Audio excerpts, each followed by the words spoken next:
Shabbat Shalom, everybody. Shabbat Shalom. Shall we mute ourselves? Sure, because we're going to start off by doing the blessing for studying Torah, which I'm going to share. Presumably, here it is. Okay, here we go. Baruch atah Adonai Eloheinu melech haolam asher kishanu b'mitzvotav v'tzivanu la'asok b'divrei Torah. Blessed are you, Adonai, our God, sovereign of all, who hallows us with mitzvot, commanding us to engage with words of Torah.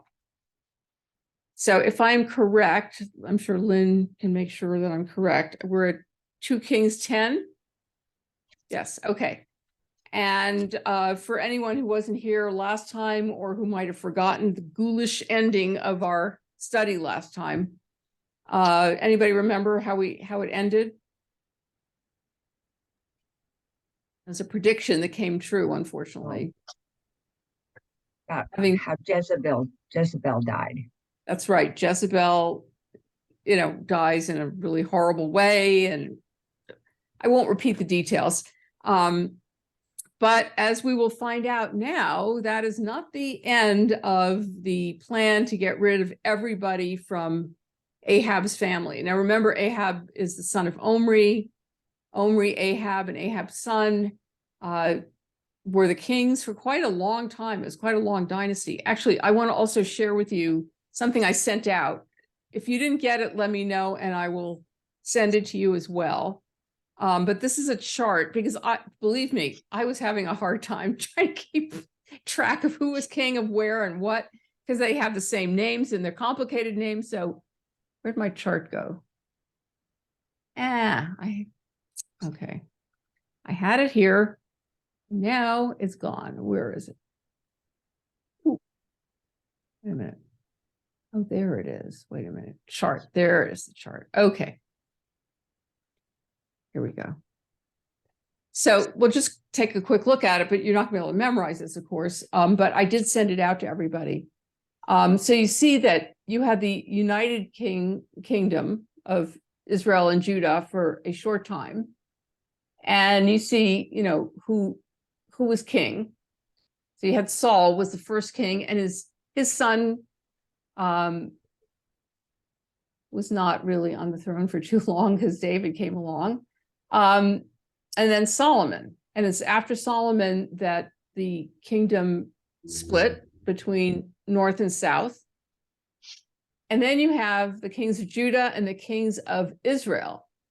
So Rehoboam was the king of Judah and Jeroboam was the king of Israel. So that's already confusing because their names sound the same, but they're not. Okay. And then you have various, sons that rule in their stead. In Israel, you see there are lots of kings here, and in Judah, only one. And here's Omri and Ahab and Ahaziah, and then Jehoram. And interestingly enough, Jehoram, aka Joram, is the same name as the king in Judah, whose name is also Jehoram, and whose nickname or aka is Joram. So that makes it really confusing, right? Anyway, so I would suggest you print out this chart and keep it by your side if you want to try to keep track of what's going on. And then it keeps going on down here. Can you send it again? I will send it again. Thank you. Who didn't get it? Did anybody not get it? I don't know if I got it. All right. Probably did, but okay. Anyway, you don't have to memorize this or necessarily even keep it straight. It's just this way, at least you can occasionally say, wait a minute, isn't that the king from the north? Oh no, he's the king from the south, whatever. Okay. So before we start, any questions, comments? And who would like to read? I can read for a minute. Okay, I'll let you start and then Chris can pick it up. Christine. Okay, let me share. Okay, now that's missing. Wait a second. Wait a minute. Let me get, there it is. Okay. share screen. Here we go. So this is 2 Kings, chapter 10. Okay. Ahab's family. You know what? I'm not going to be able to read. Okay, Christine, you want to go ahead? And then Ruth after Christine. Now there were in Samaria 70 sons of the house of Ahab. So Jehu wrote letters and sent them to Samaria, to the officials of Jezreel, to the elders, and to the guardians of Ahab's children. He said, "You have your master's sons with you, and you have chariots and horses, a fortified city, and weapons. Now, as soon as this letter reaches you, choose the best and most worthy of your master's sons and set him on his father's throne. Then fight for your master's house." But they were terrified and said, "If 2 kings could not resist him, how can we?" So the palace administrator, the city governor, the elders, and the guardians sent this message to Jehu: "We are your servants, and we will do anything you say. We will not appoint anyone as king. Do whatever you think is best." Then Jehu wrote them a second letter, saying, "If you are on my side and will obey me, take the heads of your master's sons and come to me in Jezreel by this time tomorrow." Now the royal princes, 70 of them, were the leading men of the city who were rearing them. When the letter arrived, these men took the princes and slaughtered all 70 of them. They put their heads in baskets and sent them to Jehu in Jezreel. When the messenger arrived, he told Jehu, "They have brought the heads of the princes." Then Jehu ordered, "Put them in 2 piles at the entrance of the city gate until morning." So you see that what Jehu has done is he's implicated all these other people in the palace in this murder. So it's not like it's just him. So that's number 1. He's very clever that way. Number 2, he's going to make it clear to everybody in the community that, hey, I'm king now, and you better, obey, because it's pretty ghoulish to see all these heads in baskets at the gate. Yeah. Especially after they've been sitting out for a while. Oh God. Ugh. The next morning, Jehu went out. He stood before all the people and said, "You are innocent. It was I who conspired against my master and killed him. But who killed all these? Know then that not a word of the Lord has spoken against the house of Ahab will fail. The Lord has done what he announced through his servant Elijah. So Jehu killed everyone in Jezreel who remained of the house of Ahab, as well as all his chief men, his close friends and priests, leaving him no survivor. Jehu then set out and went toward Samaria. At Beth Eked of the shepherds, he met some relatives of Ahaziah, king of Judah, and asked, "Who are you?" They said, "We are relatives of Ahaziah, and we have come down to greet the families of the king and of the queen mother." "Take them alive," he ordered. So they took them alive and slaughtered them by the well of Beth Eked, 42 of them. He left no survivor. After he left there, he came upon Jehonadab, son of Rechab, who was on his way to meet him. Jehu greeted him and said, "Are you in accord with me as I am with you?" "I am," Jehonadab answered. "If so," Jehu said, "give me your hand." So he did, and Jehu helped him up into the chariot. Jehu said, "Come with me and see my zeal for the Lord." Then he had him ride along in his chariot. When Jehu came to Samaria, he killed all who were left there of Ahab's family. He destroyed them according to the word of the Lord spoken to Elijah. So Jehu is really a ruthless, awful killer. Yeah. But somehow carrying out the word of God, which is an unfortunate reality, right?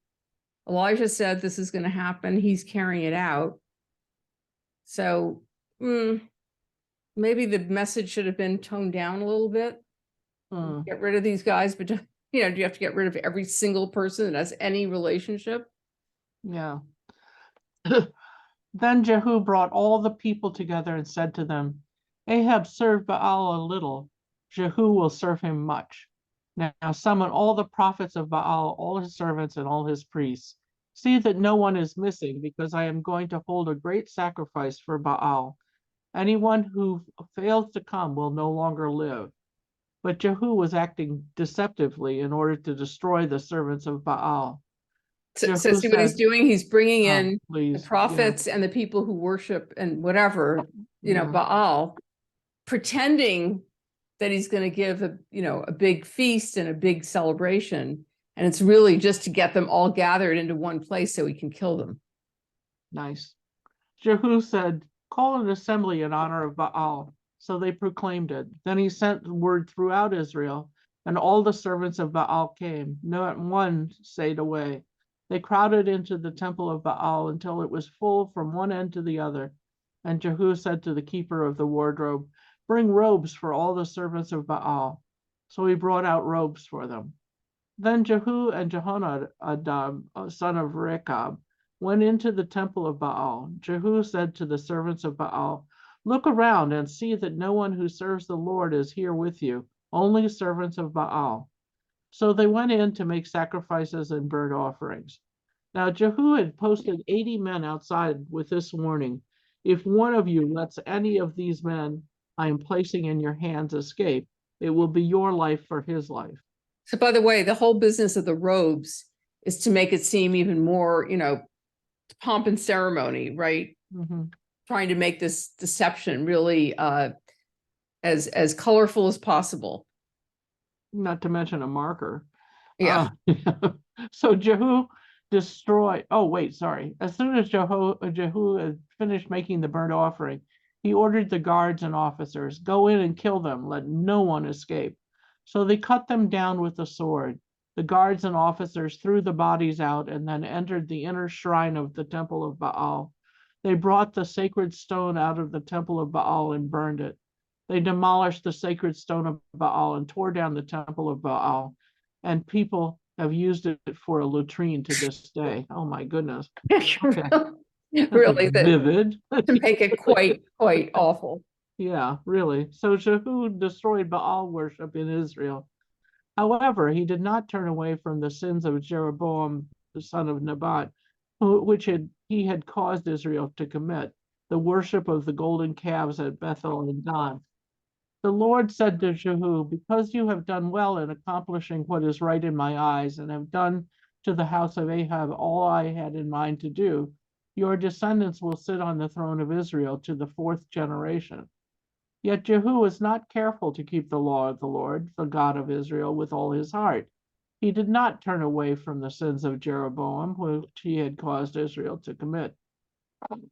In those days, the Lord began to reduce the size of Israel. Hazael overpowered the Israelites throughout their territory, east of the Jordan, and all the land of Gilead, the region of Gad, Reuben, and Manasseh, from Aroer by the Arnon Gorge through Gilead to Bashan. As for the other events of Jehu's reign, all he did and all his achievements, are they not written in the book of the annals of the king of Israel? So I just want to remind you about Jeroboam, right? He was the one who, wanted Rehoboam, the son of Solomon, to ease up on the taxes and the corvée that were being imposed on the people. And Rehoboam's response was, we're going to just do it more than we did before, just like Pharaoh, right? When Yeah. Pharaoh got nervous about the Israelites, his solution was, let's make them work even harder. Like that's, that's going to suppress their desire for, freedom. So the same Yeah. thing happens here. And so Jeroboam goes north and they basically form a separate country up there.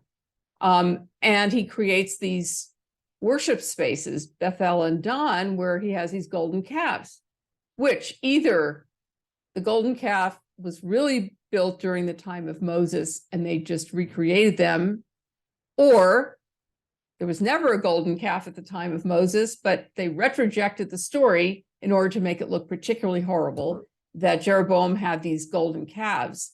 They were not worshipped as idols, the golden calves at Bethel and Dan. They were simply the sort of pedestal on which God was supposed to rest, but it was considered idolatrous. And so even though Jeroboam and then later Jehu did some things that they were supposed to do, they also worshipped these calves, or they supposedly. So they get punished by being killed, of course. So it's pretty brutal and pretty bloody as a way to clear out any kind of apostasy, right? So let's finish this chapter, which is one more verse. Christine, you're Sorry. Jehu rested with his ancestors and was buried in Samaria, and Jehoahaz, his son, succeeded him as king. The time that Jehu reigned over Israel and Samaria was 28 years. so this is the Jehoahaz who's in, the northern kingdom, but there's one in the southern kingdom too. Okay, any comments before we move on? Well, Yes, Jason. yeah, I have. So that chart you gave, every king of Israel except Jehu is in red as did evil, and Jehu is the only one who gets mixed. And that's quite a lot of slaughter to still be considered mixed, right? Okay, I mean, that's, let me put the chart up for a second. is it just because he claimed that this was God's wishes that he's doing something righteous here? Because it's hard to see that level of abject slaughter as something positive, right? Right. Well, of course, the question is It just makes me wonder, like, you see Jehu on the right, there's the only one Yeah. that's in yellow. No, what I'm wondering is, who made these colors? This is not, Well, this was from, where did I get it from? I got it on the internet. It's not a Jewish chart, so I'm not entirely sure what the criteria. You got the heritage of Jesus up here. I'm Yeah, sure it's Christian. yeah, it is Christian, definitely. I mean, the thing is that Providence it's like Society or 200 something. years, and you have one king, one king in a span of 200 years who's considered anything but evil, and it just, like, all he did was wipe out all of Ahab's people, but then everything that's going to come after is no better. So it's like, how exactly is this serving God in any positive way? Okay, so yeah, I agree with you. First of all, as I said, it's some sort of Christian organization that did this, and I don't know if the judgment would be the same if it were done by a Jewish organization. Nonetheless, what you see is that a preponderance of red over on this side, which is Israel, and a lot more green on this side. And that's because, remember who wrote the final history. Of course, it gets worse at the end here, but the history is written by the people from the South because they're the last man standing. So they, of course, think that the North is terrible. It's interesting. There's always been in the biblical history, a split between the North and the South, right? It started off, Saul came from the North and David came from the South. So there was a split right there. And David really was the one who unified the country. And very soon after he was gone, it was after Solomon, that you get this split again. And it's a little bit like this country. There was a civil war. It really never got resolved, right? There's still a split between the North and the South, or the blue states and the red states. So it's just interesting that it just, sort of festered and just kept on. But anyway, Judah was the last kingdom standing. They wrote the history. So they think these guys were all pretty bad on this right side. Jehu being mixed. Yeah, I agree with you. That's a very problematic assessment of somebody who killed so many people. But yeah, it was kind of fulfilling the prophecy of Elijah, which means I guess he gets a little bit more of a pass, but it is pretty disturbing. I agree with you. Yes, Mickey. If you go on the top of that page with the kings on there, you could click on the heritage of Jesus. And Yeah. that it explains they're pushing Judah because they're ancestors of Jesus. Oh, right, right, of course. Well, see, because Judah is the tribe from which King David comes, Yeah. right? And King David is, as you see from the chart, I mean, that's a pretty incredible thing. He's green. He did right. Well, he did some pretty bad things, right? He committed adultery. He murdered Bathsheba's husband. I mean, these are pretty bad things. He also was a pretty lousy father. So, but somehow he ends up being green. But yes, absolutely. King David is supposed to descend from Jesus is supposed to descend from King David's line, and therefore green. But that's absolutely true. And of course, what's interesting is that the line of David actually goes through Joseph, not through Mary. And Joseph isn't supposed to be Jesus's father, so I don't know how they account for that one. Oh, They well. left that out. Well, I guess because he adopted, he adopted the kid, even though he's not his actual biological father. I don't know. They have some way of explaining it, which I don't completely understand. If someone does here, please explain how Joseph, being the non-father, is the one who carries the line of David. I don't know. Okay. They do put it in quotes, son of David. They don't actually leave it as a state. They give it a slight parenthetical. It's very I clever.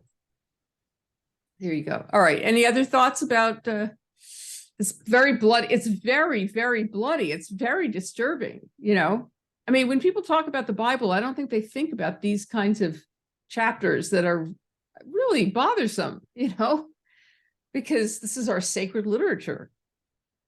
And Elijah said these guys got to die. So, well, Jehu's the one. But it's Old Testament. The New Testament doesn't have all these kings killing each other. I think the New Testament has some pretty bloody stuff in it too. Yeah, but it's mostly the Roman state. But what about at the end of time in the book of Revelation? Right? I mean, that's So pretty they awful. wipe everybody out. Yeah. And it's not as though Christianity, says we don't want the Old Testament. They embrace it, right? Okay, so now, is someone willing to pick up the reading? Ruth, you want to read? Okay, great. All right, let me, okay, now I got to find that thing again. Wait a second. All right, here it is. Let me just get it set up. All right. Oh, I don't want the chart. Darn it. Okay. Every time I go to something, here we are. All right. Okay, Ruth.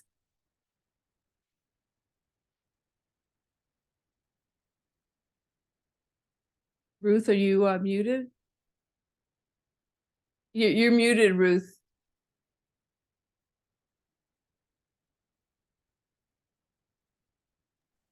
There Sorry you go. about that. It's okay. When Athaliah, the mother of Ahaziah, saw that her son was dead, she proceeded to destroy the whole royal family.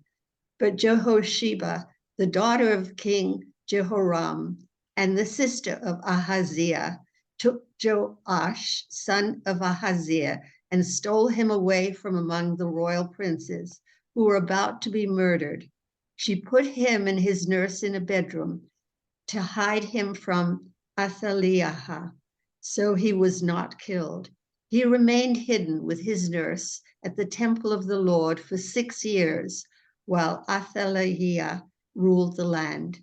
Okay, let me just explain to you, because it's kind of confusing. Atalia, this is actually the daughter of Ahab and Jezebel. Why she wasn't killed, I don't know, but she's still alive. Okay. And so now wait a minute, I had figured this out. She kills her. Oh, okay, yeah. So she kills This is her on own... the Judah side. This is not on Israel's side. Right. Now we're back. Right. So Okay. she was married to the king of Judah. But she's the daughter of, so she's the daughter of Ahab and Jezebel, who are from the north, but she's married to the king of Judah. And she destroys the royal seed, all of the children, her own children. This is like Medea, right? She destroys her own children because she's worried that they're going to be rivals to the throne. So it took me a while to kind of unpack all that stuff, but that's what that story is. Okay. I hope that makes sense. Okay, come on. Yeah, here we go. All right. Ruth. In the seventh year, Jehoiada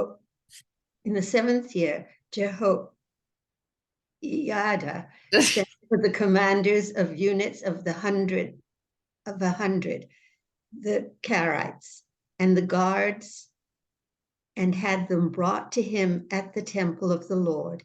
He made a covenant with them and put them under oath at the temple of the Lord. Then he showed them the king's son. He commanded them, saying, "This is what you are to do, you who are in the 3 companies that are going on duty on the Sabbath, a third of you guarding the royal palace, a third at the Sur gate, and a third at the gate behind the guard, who takes turns guarding the temple.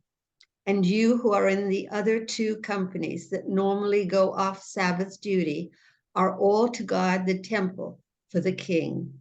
Station yourselves around the king, each of you with weapon in hand. Anyone who approaches you ranks is to be put to death. Stay close to the king wherever he goes." Okay, so let me just so the Karaites are Cretan, not Cretan as in Cretin, but Cretan from Crete. They're warriors serving as palace guards. And let's see. The king is Joash before his coronation. So let's see if there's anything else that's unclear. Anybody have any questions about this?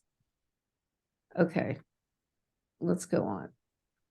The commanders of units of 100 did just as Jehoiada, the priest, ordered. Each one took his men, those who were going on duty on the Sabbath, and those who were going off duty, and came to Jehoiada, the priest.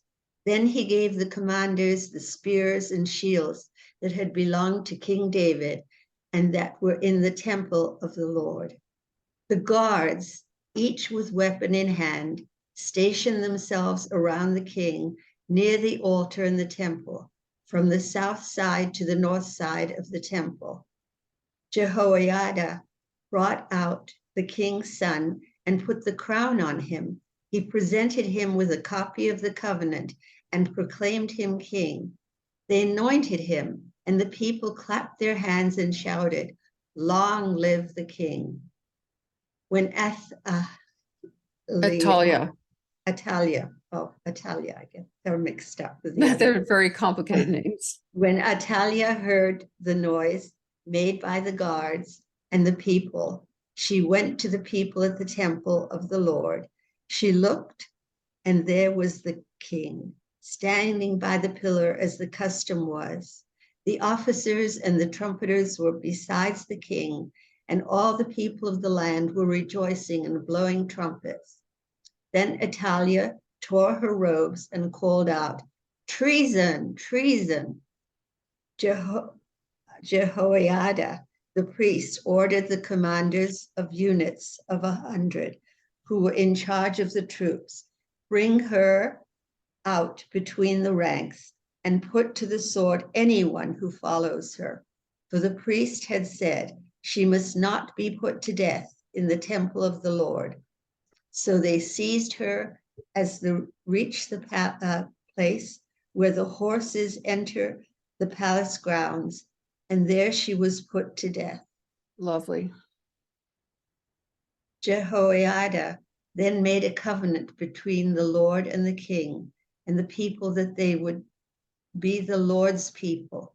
He also made a covenant between the king and the people All the people of the land went to the temple of Baal and tore it down. They smashed the altars and idols to pieces and killed Matan, the priest of Baal, in front of the altars. Then Jehoiada, the priest, posted guards at the temple of the Lord. He took with him the commanders of hundreds, the Carites, the guards, and all the people of the land. And together they brought the king down from the temple of the Lord and went into the palace, entering by the way of the gates of the guards. The king then took his place on the royal throne. All the people of the land rejoiced, and the city was calm because Athaliah had been slain with a sword at the palace.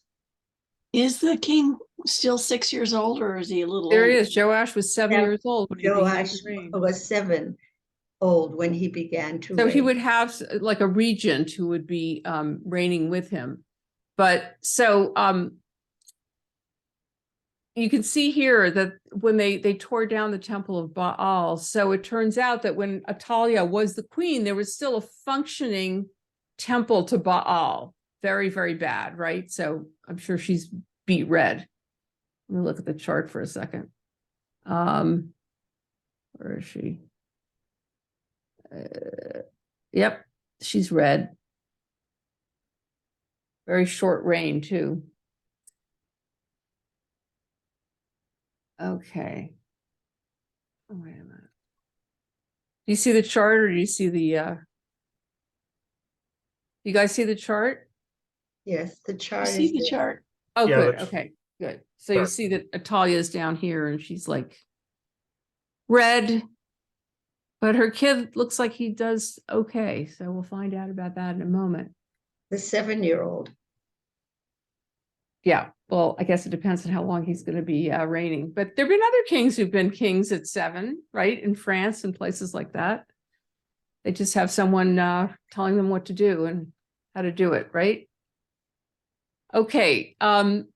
Seems like that priest is calling the shots anyway, so he's basically made all these decisions anyway, and sort of seems Right. like the guy who's Right. going to be running the show, if there's any foreshadowing to this. Right. Okay. Hi, Deanne. Okay, anybody feel like reading? And if not, I can oh, read a Lynn. little. Okay. Okay. Lynn, you're muted.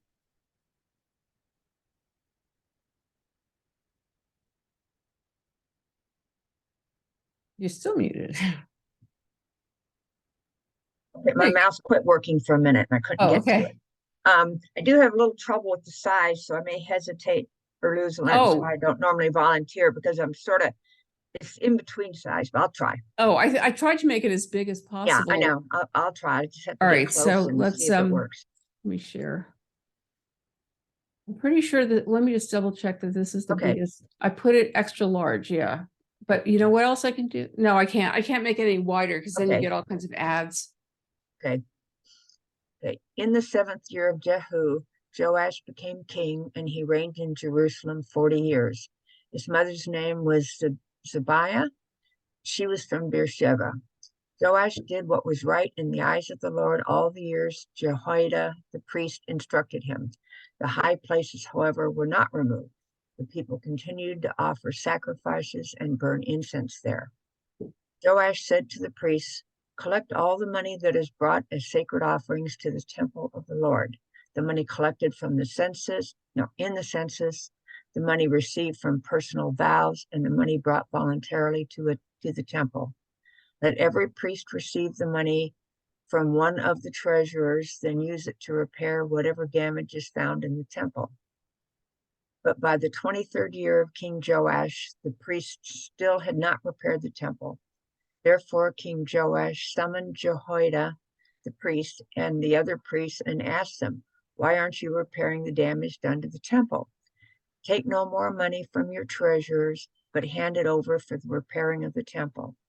The priests agreed that they would not collect any more money from the people and that they would not repair the temple themselves. Okay, so let me just stop right there. So obviously what the priests are doing is that they're pocketing the money, right? And Joash is smart enough to say, hey, what the hell's going on here? You're not doing the job. It makes me think of, right now, let me stop this for 1 second. The horrible earthquake situation in Turkey. Part of it has to do, apparently, and I read a brief thing about this, is the fact that Erdogan gave building contracts to his pals, and they did not necessarily follow code or do the things that they were supposed to do, right? So now all these buildings have collapsed. So this is what happens when you have, some authoritarian government like that who says, okay, we don't need any oversight. I'll just give, the money to my pals. Yeah, Sandy. When we lived overseas, we noticed that they often, when they made the cement, they used more sand than they're supposed to, or whatever that was, so that a lot of buildings were not built to stand up, and they collapsed. I mean, I remember going to look at some of the condos that were being built by the Mexicans on the sea, and I wondered how long they would last if there was ever a earthquake, because traditionally those countries, they keep a certain portion of the money for themselves and skimp on the building materials. Of course, I when you hate think to- about I hate to tell you, but I just heard something on the news this morning about LA. And they said, if we have an earthquake like Turkey and they don't repair our buildings in LA, the tall ones, that could happen. Same thing. The buildings will fall in I LA. was going to say, look what happened in Florida with the buildings that collapsed because they weren't up to code. They didn't repair them. Right. Okay. To follow Sherry's comment, you might want to note in that the LA Times had a big article about this, I think yesterday. It's not, several cities have actually introduced retroactive repairs, but they don't all have to be done till the 2040s. Riverside and other Inland Empire communities have not instituted such rules, so there is no effort being made and no mandate to fix the buildings that they know are not made to withstand that earthquake. Wonderful. So Yeah. if you live in a multi-story building, you may want to inquire Reconsider. how it was built. But, so this, again, it's like we've been saying that all of these issues go back way, way back, right? Here are, the temple needs repairs. What could be more important than repairing the temple? And these priests, right, are pocketing the money to the point where the king has to say, you're not going to collect the money anymore, and you're not going to be responsible for the repairs anymore. It's just amazing how nothing seems to change. Anyhow, all right, so let's pick it up. Let's see. 9, I think. Yeah. Oops. There you go. Jehoiada the priest took a chest and bored a hole in its lid. He placed it beside the altar on the right side as one enters the temple of the Lord. The priests who guarded the entrance put into the chest all the money that was brought into the temple of the Lord. Whenever they saw that there was a large amount of money in the chest, the royal secretary and the high priest came, counted the money that had been brought into the temple of the Lord, and put it into bags. When the amount had been determined, they gave the money to the men appointed to supervise the work on the temple. With it, they paid those who worked on the temple of the Lord, the carpenters and builders, the masons and stone cutters. They purchased timber and blocks of dressed stone for the repair of the temple of the Lord, and met all the other expenses of restoring the temple. The money brought into the temple was not spent for making silver basins, wick trimmers, sprinkling bowls, trumpets, or any other article of gold or silver for the temple of the Lord. It was paid to the workers who used it to repair the temple. They did not require an accounting from those to whom they gave the money to pay the workers, because they acted with complete honesty. The money from the guilt offerings and sin offerings was not brought into the temple of the Lord. It belonged to the priests. About this time, I was just going to say, one of the things that Alter noted about this business of the king taking away from the priest the ability to gather the money is also a way for the king to get out from under the priest, Jehoiada, who's been, his sort of boss since he was a little kid. Okay, sorry. Okay. About this time, Hazael, king of Aram, went up and attacked Gath and captured it. Then he turned to attack Jerusalem. But Joash, king of Judah, took all the sacred objects dedicated by his predecessors, Jehoshaphat, Jehoram, and Ahaziah, the kings of Judah, and the gifts he himself had dedicated, and all the gold found in the treasuries of the temple of the Lord and of the royal palace, and he sent them to Hazael, king of Aram, who then withdrew from Jerusalem. As for the other events of the reign of Joash and all he did, are they not written in the book of the annals of the kings of Judah? His officials conspired against him and assassinated him at Beth Millo on the road down to Silla. The officials who murdered him were Jozabad, son of Shimeath, and Jehozabad, son of Shomer. He died and was buried with his ancestors in the city of David, and Amaziah, his son, succeeded him as king. Of course he got killed, right? I mean, that's all they do is kill each other here. Oh, let's see. I have something I was going to say. Oh yeah, so here, this business about sending money to Hazael, king of Aram. I mean, obviously they're in some sort of a state where they owe tribute to the king of Aram. You know, they're not completely independent at this point. They're paying tribute, right? Okay. So any thoughts about these charming doings between one king and the other and the priests? No? Okay. Anybody feel like reading? Jason, you said you would be willing to, right? Okay, so I'm gonna. Yeah, I can. I'm gonna have some noise in my house in about a minute, but Okay. just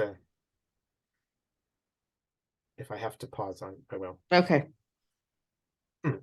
Okay. In the 23rd year of Joash, son of Ahaziah, king of Judah, how do you want to say it? Jehoahaz, son of Jehu, became king of Israel in Samaria, and he reigned 17 years. He did evil in the eyes of the Lord by following the sins of Jeroboam, son of Nebat, which he had caused Israel to commit, and he did not turn away from them. So the Lord's anger burned against Israel, and for a long time he kept them under the power of Hazael, king of Aram, and Ben-Hadad, his son.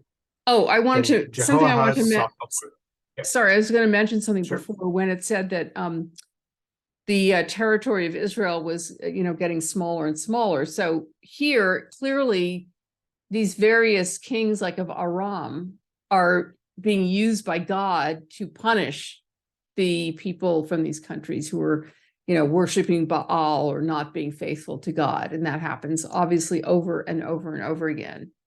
And Jeroboam is the quintessential sinner here. It's always being referred to in terms of the sins of Jeroboam.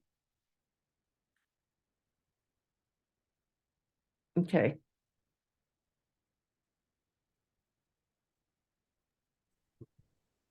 My dog's friend came to play, so there's dog noise. That's fine. Don't worry about it. Who doesn't love dog noise? Yeah. So they went outside. Okay. Jehoahaz sought the Lord's favor, and the Lord listened to him, for he saw how severely the king of Aram was oppressing Israel. The Lord provided a deliverer for Israel, and they escaped from the power of Aram. So the Israelites lived in their own homes as they had before. But they did not turn away from the sins of the house of Jeroboam, which he had caused Israel to commit. They continued in them. Also, the Asherah pole remained standing in Samaria. So, okay, Nothing let me had just, been left of the army. Sorry to interrupt. I just wanted to point out that according to Alter, the savior of this kingdom is possibly Assyria, because you've got all these different powers, trying to take over different territory. So Aram is oppressing Israel. Israel's the vassal state, and Assyria comes to its rescue for some reason that, who knows what it is at this point. And there's an Asherah pole, right? That's the female goddess that is the consort of the male god, and that a pole is the representation of Asherah. And we keep seeing these things popping up because they're supposed to be eliminated, but of course, the people in Israel still worship Asherah, no matter how many times God says you can't do it. Okay, sorry, go ahead. No, it's fine. Nothing had been left of the army of Jehoahaz except 50 horsemen, 10 chariots, and 10,000 foot soldiers. For the king of Aram had destroyed the rest and made them like the dust at threshing time. That's kind of sadly poetic. As for the other events of the reign of Jehoahaz, all he did and his achievements, are they not written in the book of the annals of the kings of Israel? Jehoahaz rested with his ancestors and was buried in Samaria, and Jehoash, his son, succeeded him as king. And what Alter suggests is that 32nd this, we have a delay here, I think. I think what Alter suggests is that since King Aram is, I mean, basically Israel is a vassal to King Aram. The idea that they have 10,000 foot soldiers is probably quite unlikely at this point. Okay, go on. Sorry. No. Okay, in the 37th year of Joash, king of Judah, Jehoash, son of Jehoahaz, became king of Israel in Samaria, and he reigned 16 years. He did evil in the eyes of the Lord, and did not turn away from any of the sins of Jeroboam, son of Nebat, which he had caused Israel to commit. He continued in them. As for the other events of the reign of Jehoash, all he did in his achievements, including his war against Amaziah, king of Judah, are they not written in the book of the annals of the kings of Israel? Jehoash rested with his ancestors, and Jeroboam succeeded him on the throne. Jehoash was buried in Samaria with the kings of Israel. Now Elisha had been suffering from the illness from which he died. Jehoash, king of Israel, went down to see him and wept over him. My father, he cried, the chariots and horsemen of Israel. Elisha said, get a bow and some arrows, and he did so. Take the bow in your hands, he said to the king of Israel. When he had taken it, Elisha put his hands on the king's hands. Open the east window, he said, and he opened it. Shoot, Elisha said, and he shot. The Lord's arrow of victory, the arrow of victory over Aram, Elisha declared. You will completely destroy the Arameans at Aphek. Then he said, take the arrows, and the king took them. Elisha told him, strike the ground. He struck it 3 times and stopped. The man of God was angry with him and said, you should have struck the ground 5 or 6 times, then you would have defeated Aram and completely destroyed it. But now you will defeat it only 3 times. Elisha died and was buried. Okay, so this business where the king says, my father, right? Does that sound familiar at all? It's what Elisha said when Elijah was dying in 2 Kings 2:12. So the king kind of sees Elisha as this great source of power, because that's the comparison. Elisha the one who got the double portion from Elijah before Elijah died, who asked him, is that who Elisha is? Elisha was or before Elijah went on. Before what? Remember, there's one who's with Elijah and asks him for a double portion. Yeah. I just can't remember if that's Yeah, Elisha it's his disciple, right? So the same thing is being said about him as he's dying as was said about Elijah. So that's kind of a combination of the king recognizing the power of the prophet, also the fact that, clearly he's parallel to Elijah. He's never going to reach Elijah's status, but he's somewhat parallel. And of course, by not tapping more times, he's only going to have a partial victory over Aram. Okay. Anything anybody wants to talk about? No. Okay, let's go back. Didn't you find it a little odd that What's that? he didn't tell him how many times to tap the ground? He didn't tell him how many times to tap the ground. He told him how many arrows to get. He told him all the other things. And then he left the one thing in his hands to figure out, and then told him he did it wrong. I mean, it's a little, right? It's like, I'm telling you all the things that the Lord has told you to do, but I'm not going to tell you this critical piece of information, and then I'm going to hold it against you. It's a kind of a weaselly way to go about sharing the prophecy. Yeah, let me see what okay, what Alter says is Joash will drive back Aram 3 times, but fail to destroy it utterly. This detail, the beating of the arrows on the ground, is meant to explain a historical difficulty. Elisha, given his unique power, could have prophesied and intended to prophesy total victory over Aram. In point of historical fact, Israel's military success against Aram was partial and temporary. This failure is explained in folktale fashion as the failure of the principal agent to carry out the entire magical act expected of him by the man of God. So, I mean, you know, I don't know why they have to explain it that way, but in any event, I guess to show that God is sort of on his side, but not entirely. He wasn't the Well, I perfect. guess, what I like to think of is that they keep referencing this other book that's, the Annals of the Kings, which is all these historical battles and facts. And then this is supposed to be sort of the religious parallel text. And they only cover the things that are supposed to show the parts where God's hand was intervening or was, when favor was shown. So it's like they pick the pieces that they want to share here only when it's convenient for interjecting that narrative, right? So it feels like this whole, let's go back through this other book and then pull out all the parts that we want to say God was involved so we can create the storyline. I mean, it just feels very concocted in that way, and Yeah. very, Well, this is not just a history book, as opposed to obviously. feeling like it, right. Yeah, there's a Right. polemic It keeps here, right? referencing the real history. Yeah, I mean, there's a polemic here. And so sometimes it fits into the theology and sometimes it doesn't quite fit. So they have to sort of, change a couple of details to make it fit better.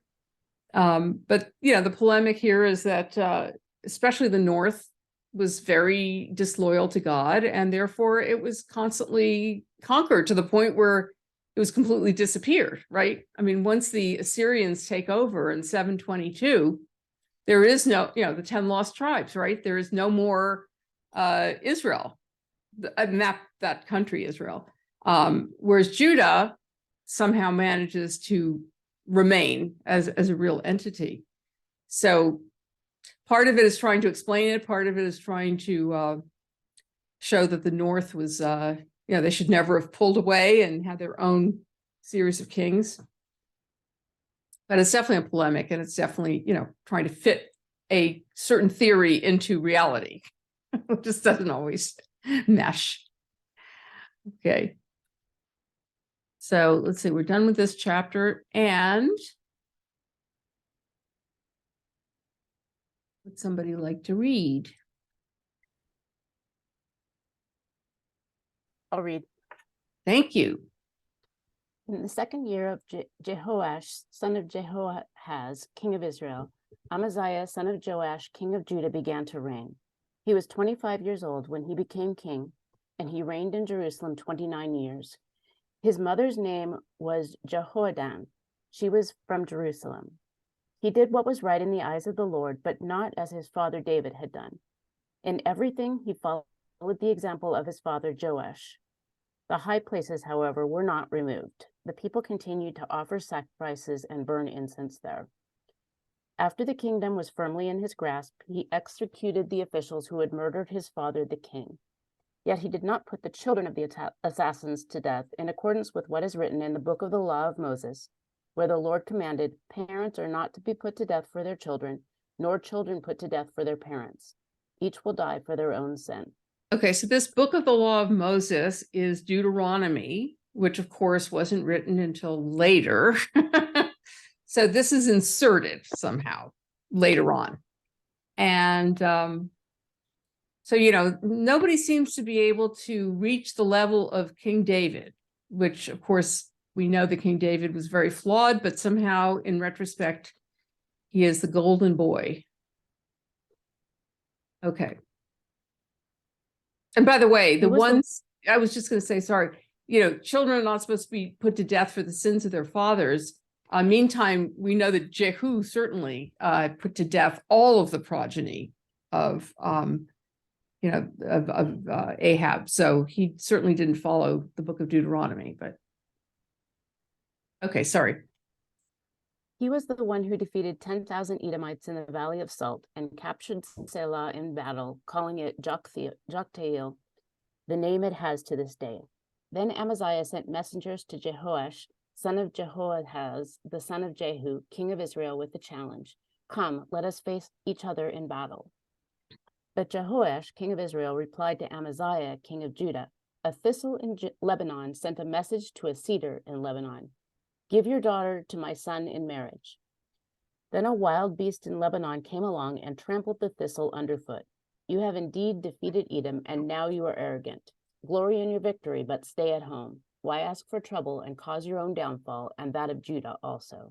Okay, so let me just stop you 1 second. So apparently Joash is feeling kind of confident, and he's gonna now face the the king of Judah. And the story is the thistle and the cedar. This homey parable is vaguely reminiscent of the one declaimed by Jotham in Judges 9. As is often the case in biblical parables, the parabolic details match the situation to which they refer somewhat loosely.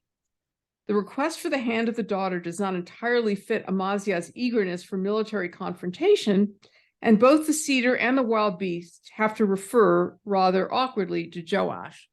So, if they get married, then they are a united front against other enemies. And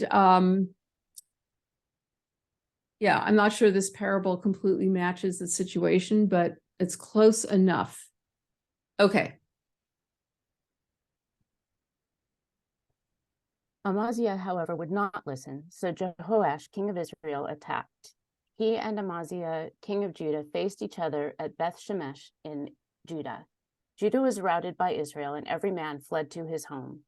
Jehoash, king of Israel, captured Amaziah, king of Judah, the son of Joash, the son of Ahaziah, at Beth Shemesh.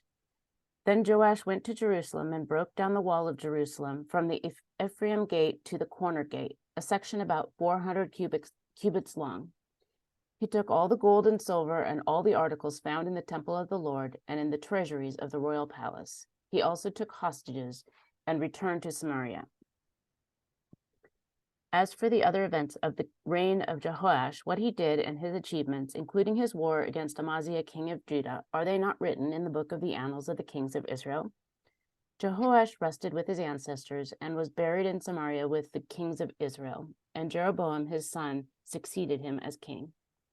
Amaziah, son of Joash, king of Judah, lived for 15 years after the death of Jehoash, son of Jehoahaz, king of Israel. As for the other events of Amaziah's reign, are they not written in the book of the annals of the kings of Judah?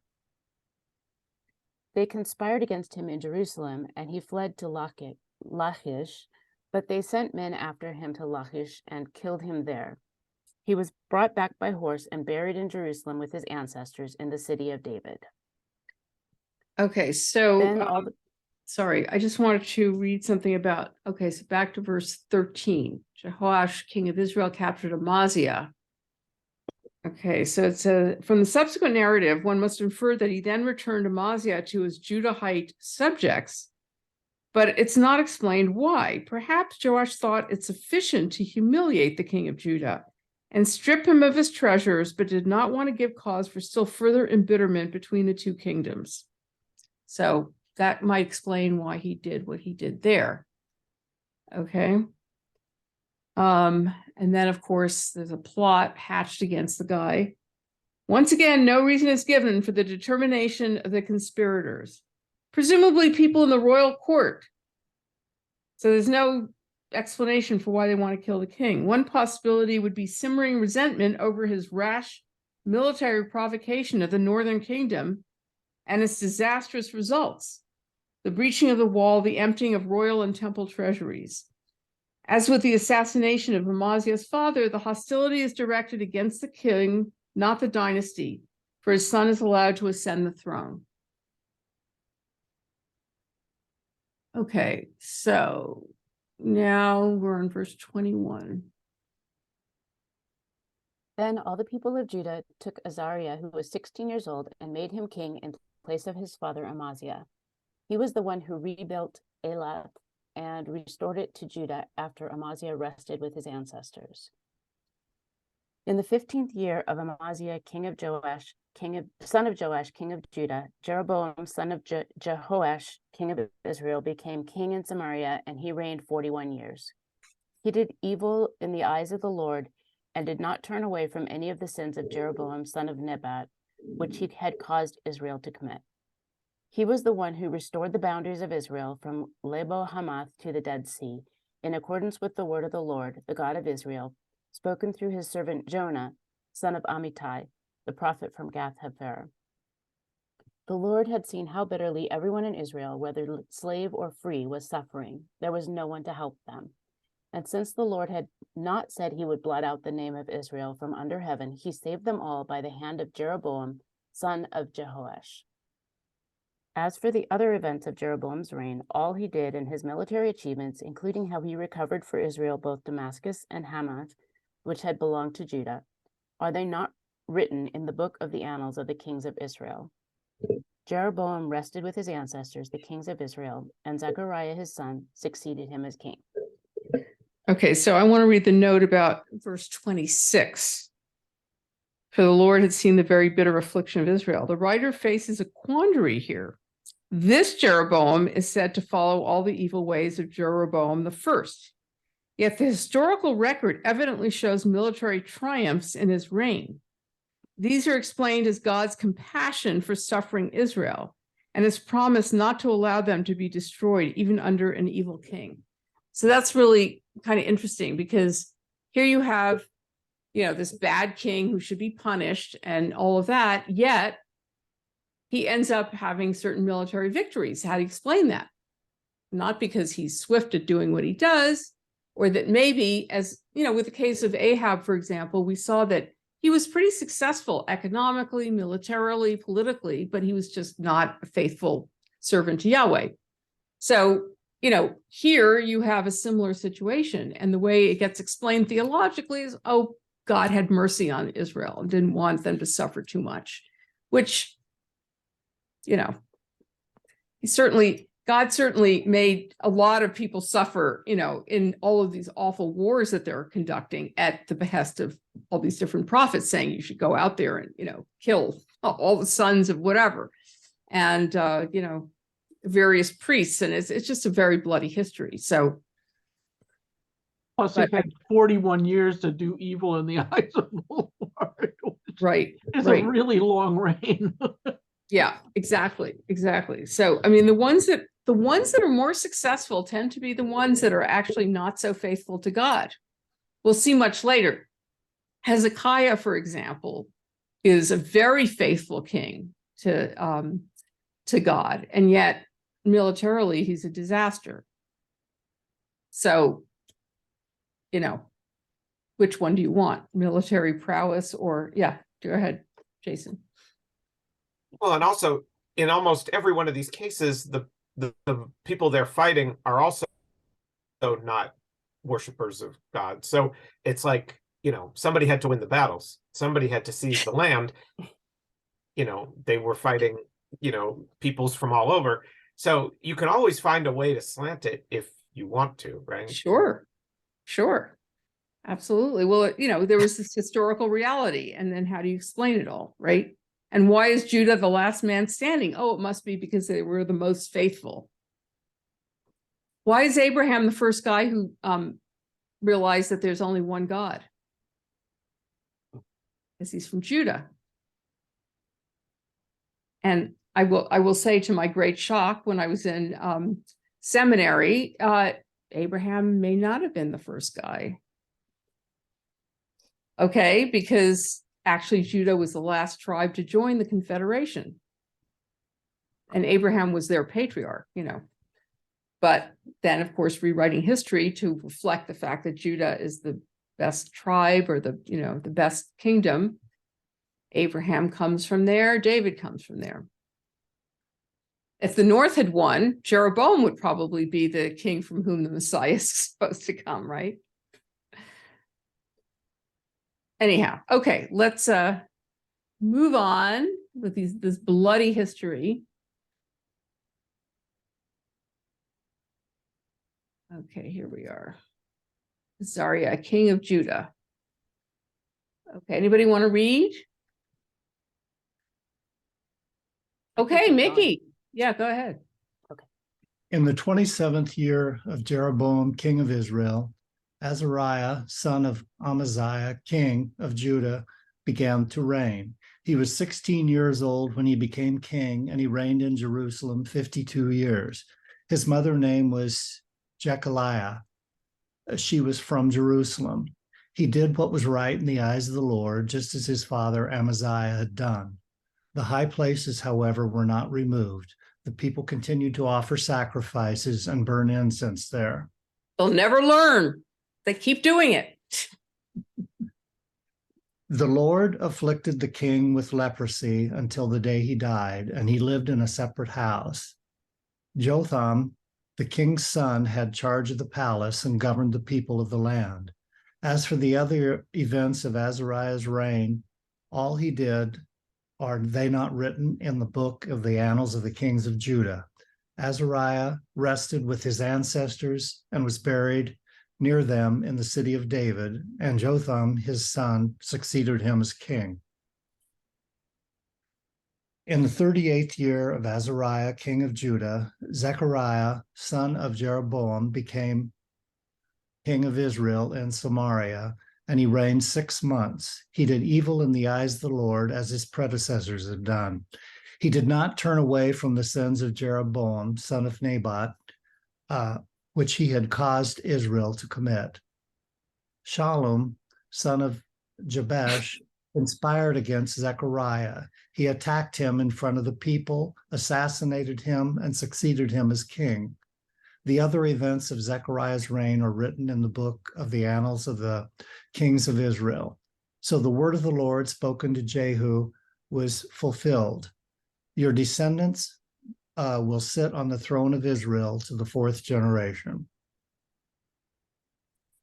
Shallum, son of Jabesh, became king in the 39th year of Uzziah, king of Judah, and he reigned in Samaria 1 month. Then Menahem, son of Gadi, went from Tirzah up to Samaria. He attacked Shallum, son of Jabesh, in Samaria, assassinated him, and succeeded him as king. So what you see here is a very unstable situation in the northern kingdom, right? It's king after king after king. We saw from the chart, right? There's so many of them. One assassination after the other, one monarch after the other, one coup after the other. So it's a bad situation up there. Go ahead. The other events of Shallum's reign and the conspiracy he led are written in the book of the annals of the kings of Israel. At that time, Menahem, starting out from Tirzah, attacked Tifsa and everyone in the city and its vicinity because they refused to open their gates. He sacked Tifsa and ripped open all the pregnant women. Oh. Okay, this is hideous. And apparently that in the ancient Near East, that was a practice in warfare to do that, which I just, it's so horrible. Anyway, okay. In the 39th year of Azariah, king of Judah, Menahem, son of Gadi, became king of Israel, and he reigned in Samaria 10 years. He did evil in the eyes of the Lord. During his entire reign, he did not turn away from the sins of Jeroboam, son of Nebat, when he had caused Israel, which he had caused Israel to commit.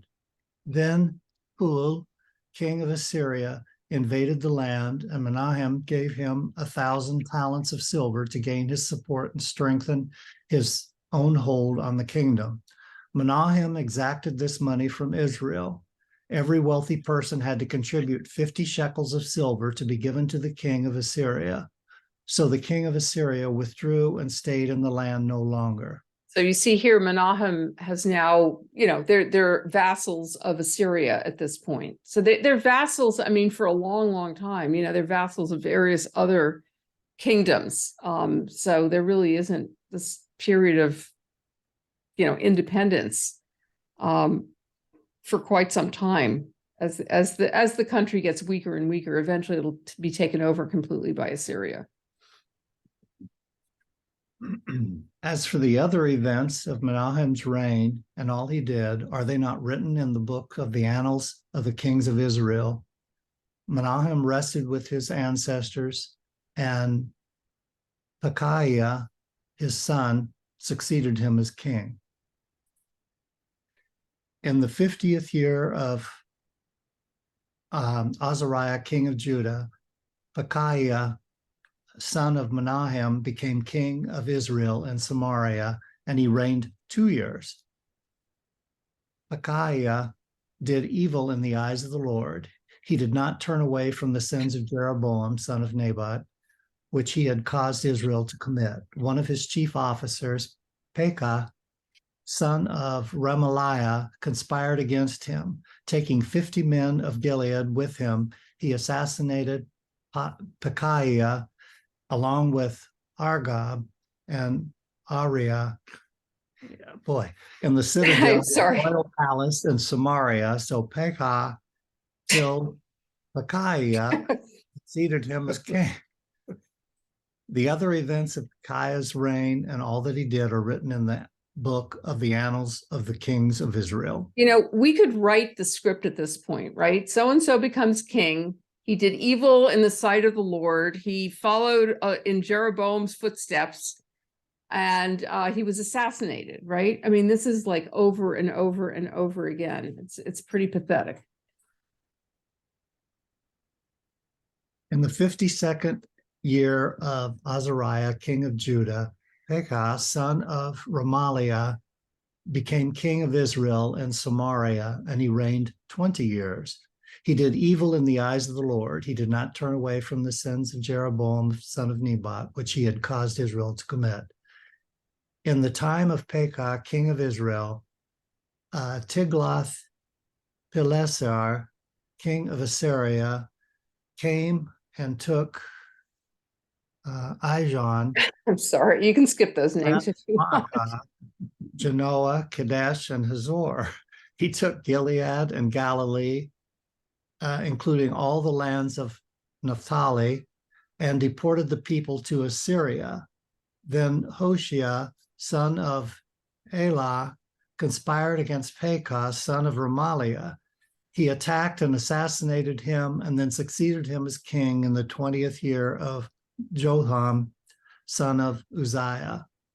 As for the events of Pekah's reign, he and all he did, are they not written in the book of the annals of the kings of Israel? So you see here, what's happening is that there's the beginning of the exile of the population, right? This is about in 732 BCE, so about a decade before the final takeover of Israel by Assyria. And so, people are being taken out of the land. This is how Assyria handled their conquering of the land of Israel, was to remove the population and replace it with, Assyrians. And that way the culture and everything of Israel was completely destroyed. There was nothing left because people were taken out of there. They weren't allowed to continue their own practices. But this is just the beginning right here. Okay, let's finish the chapter, please. In the second year of Pekah, son of Remaliah, king of Israel, Jotham, son of Uzziah, king of Judah, began to reign. He was 25 years old when he became king, and he reigned in Jerusalem 16 years. His mother's name was Jerusha, daughter of Zadok. He did what was right in the eyes of the Lord, just as his father Uzziah had done. The high places, however, were not removed. The people continued to offer sacrifices and burn incense there. Jotham rebuilt the upper gate of the temple of the Lord. As for the other events of Jotham's reign and what he did, are they not written in the book of the annals of the kings of Judah? In those days, the Lord began to send Rezin, king of Aram, and Pekah, son of Remaliah, against Judah. Jotham rested with his ancestors and was buried with them in the city of David, the city of his father, and Ahaz, his son, succeeded him as king. So there's this crazy pattern here. Like, even if the kings of the north are not so bad, they still didn't remove the high places of worship. So they can never get to 100%, maybe 70, but removing the high places is also important because that's where people are worshiping other gods. Christine, yes, and then Mickey. Why is there so much support for the worship of the other gods on the high places? Does it go into that at all? Because obviously there's a lot of resistance on the part of the populace or something. Yes, that is the whole history here. And it goes on and on and on, way past this historical section. I think there are a lot of reasons. First of all, worshiping our God, this is an invisible God. And the people who make up the people of Israel, the Israelites, are a combination of people who were in Egypt, people who were in Canaan. They're used to worshiping a lot of idols, and that's so much easier. And then, of course, if you take it to another level and think about our society, right? Like, why are people worshiping money and power and all this other stuff that really is so detrimental to the health of our society? Why are we so committed to, driving gas guzzling cars and, spouting all this awful stuff from our, the usage of natural resources in our world? It's sort of the tendency of human beings to always do what they're not supposed to do for various reasons. So I think, there's the sort of more kind of concrete level of these people are used to something else, and it's very hard to make the change. But I think it's also a sort of more figurative concept of idolatry and how human beings have a really hard time following the ethical path that was laid out for them in Mount Sinai, right? And not wandering off and worshiping something, that's more concrete, like money. That's my guess. I don't know if someone else has a thought about that. I don't know, Mickey? Okay. We talk about the patience of Job. What's with the patience of God? I mean, that's just, I'm sorry, but he's messed things up here and he's not getting it corrected. When does he say enough is enough? Oh, look what's happening to our planet right now. It's I been know, but it's 2,000 years of this nonsense. I mean, he did it with Noah. Why has it not happened again?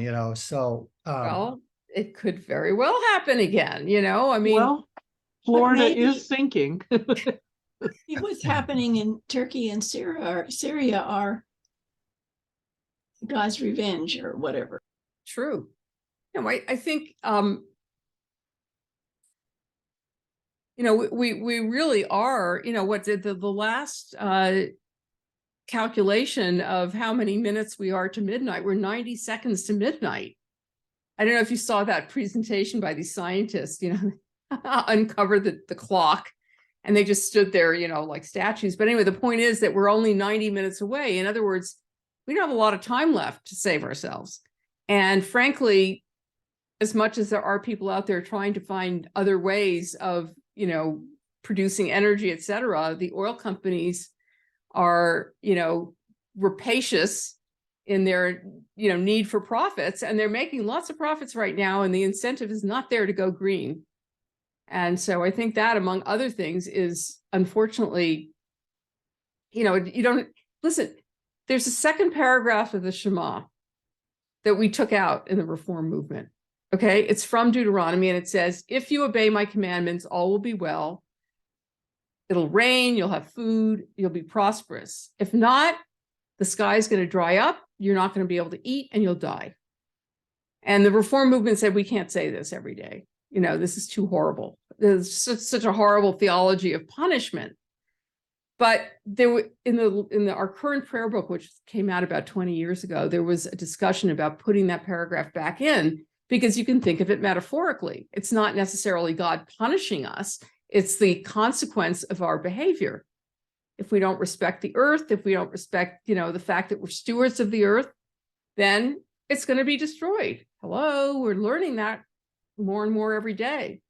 And, unfortunately, hopefully this is not where it's all going to lead to, but it could very well. And we're certainly suffering the consequences. I mean, how many people have cancer? Why do so many people have cancer? Part of it has to do with the fact that we're living in a completely polluted environment that we've polluted. Part of it is also that people are living longer and you're more likely to get it if you're older, but there are lots of younger people.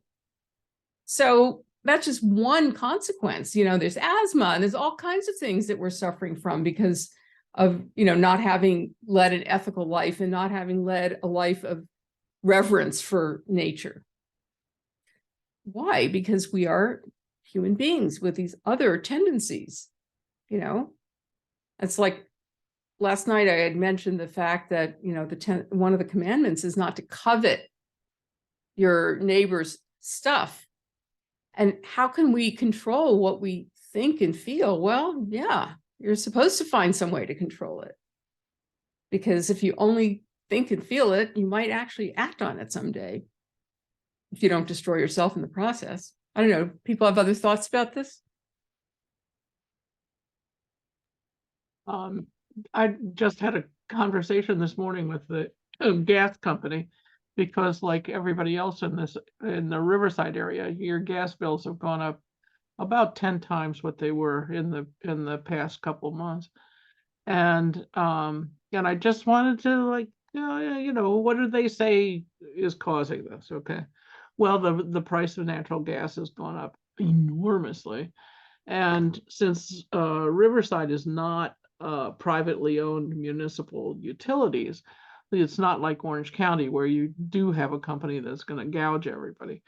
But it's huge. And this is something which, people are starting to realize. And it's like the fleeting idea of getting rid of your gas stove. It happens. But it's mostly, there is a disruption of the natural gas stuff, and it's horrible amounts of demand, but it's also the geopolitics of it. But everybody will blame Biden, and of course it's not his fault. But and nobody will hold Putin accountable. It's like the flashing sign in front of your face. But there it is. I mean, and now it's right there in your gas bill. Yep. Well, avarice and greed and desire for more and more and more is unfortunately a human trait. And I would say that that's what they're talking about when they talk about the high places. I think in those days there were high places and there were idols. And I think the Torah and the Bible always hit something very profound. And so even though you can point to something very concrete that they're referring to, I think there's also the deeper sense of who we are as human beings and what we can or cannot control. Yeah, Sandy. I was just wondering, Christians have all these statues of Jesus and Mary, and is that supposed to be idols? It's not supposed to be idol. I can do this. This is Go ahead, Christine. I was raised Catholic, went to Catholic school for the first 5 grades and survived it somehow. And developed calluses on my palms from being hit with a ruler. Oh God. And being a heretic in general. But the nuns kept drilling and drilling into us, you don't pray to the saints, you pray to God through the saints. You're not praying to the statue of Jesus, you're praying to God through the statue, on and on and on. And of course, for Catholicism, everybody prays to the saints.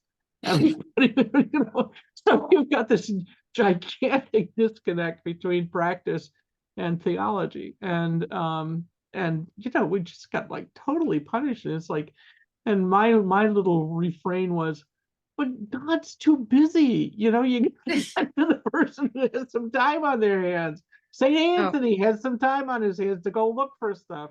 But basically this was a refrain that had been repeated by millions of people over the years. But yeah, that's the riff is, they're just reminders of what you're really supposed to be praying for. And the answer is, You know what it is? It sounds like the sort of legal fiction that we come up with, like in the Talmud, like, okay, you can't carry from the public to the private domain and vice versa on Shabbat. So what we're going to do is put a string around a neighborhood and claim that that's all private and you can do whatever you want in there, So that's like, what? And I mean, there still are stores and restaurants in that private domain, you're not supposed to engage in commerce. So hello, how does that change things? But I think by the same token, the saints, you pray through the saints, not to them. That's cute. Jason, did you have something? Oh, this is slightly off that topic, but I got curious about this reference over and over to the annals of the kings of Judah and Israel, and I wanted to see if there's a corroborating text, and I guess this turns out to be one of the lost books. Right. These are things that may have existed at the time, right?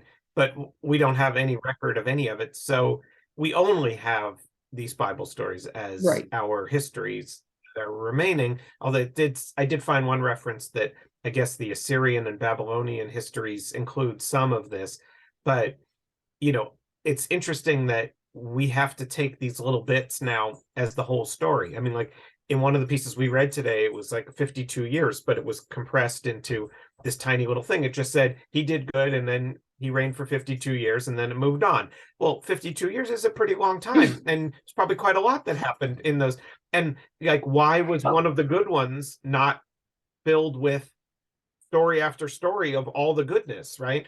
We get, a guy who had a month and we hear how terrible he was, but we don't hear all the good stuff that they got. So it's a very, it's an interesting balance of, history and I don't know what justification.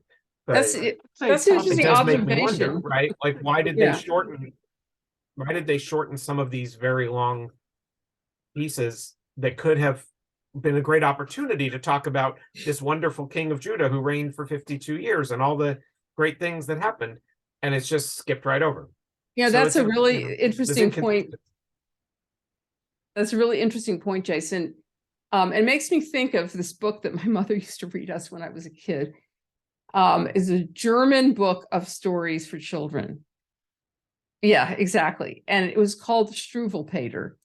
The Struwwelpeter was a kid who wouldn't allow. Oh my God, we got read that too. Oh, yeah. So he wouldn't let his hair get cut or his nails get. So he's got this big lion mane and these really long fingernails. But the stories were things like a poor kid who wouldn't stop sucking his thumb, and his mother kept trying to get him to suck his thumb. And so when he wouldn't do it anymore, she finally calls the tailor, and he comes with these big scissors and clip and clop. He cuts off the thumbs. And you just see the kid with these bleeding stumps, And another one is a kid who wouldn't eat his soup. So week after week, he sat there in front of a soup and he got thinner and thinner and thinner until he was buried. Just like, so what I'm thinking in terms of parallel is you take the hideous examples, not the examples of here's the good girl who did everything she was supposed to do and she ate a nice apple pie. It's all the bad people, and see all the terrible things that'll happen if you don't behave yourself, right? And I think that's the same thing with these stories. You know what happened to Struwwelpeter, right? I can't remember. What did they do to him? There usually are raffia figures of him in the Christmas fairs, right? Oh. With like long fingernails and stuff like that, and his hair is growing out. It's usually red hair. Interesting. Anyway. What happens in the stories? Struwwelpeter, his hair is so long that it catches on fire on the candles. Oh, lovely. And he burns to death. It's not. I mean, every kid in these stories, every single kid has some horrible thing happen. The girl who wouldn't stop playing with matches, what happens to her? She burns up. She's a heap of ashes at the end with these cats crying, you know, because she's dead. Anyway, great stories to read to your children, right? But it's really similar, I think. It's, you know, in both cases, let me give you the most gruesome, hideous stuff, and you are going to behave yourself, right? Wrong, but anyway. All right, folks. We're going to resume next week, and it's great to see all of you. Shabbat shalom. Hope you have a great Next week or afternoon. 2 weeks? Next week, the 18th. Oh, I'm sorry. I'm not going to be able to make that. I one. have it Oh, down on my all right. calendar for, No, the week after, I'm going to be in DC with the kids for confirmation. So I may have changed it somewhere along the line, but yeah, it's next week. The 11th and the 18th, yeah. Singer, I- will you stay on for a minute? Yeah. Okay, I'm going to stop recording. Everybody, thanks so much. Thank you. And Shabbat see you next week, shalom. I Thank hope. you, everybody. Shalom. Shalom. Take care. Shabbat shalom. Take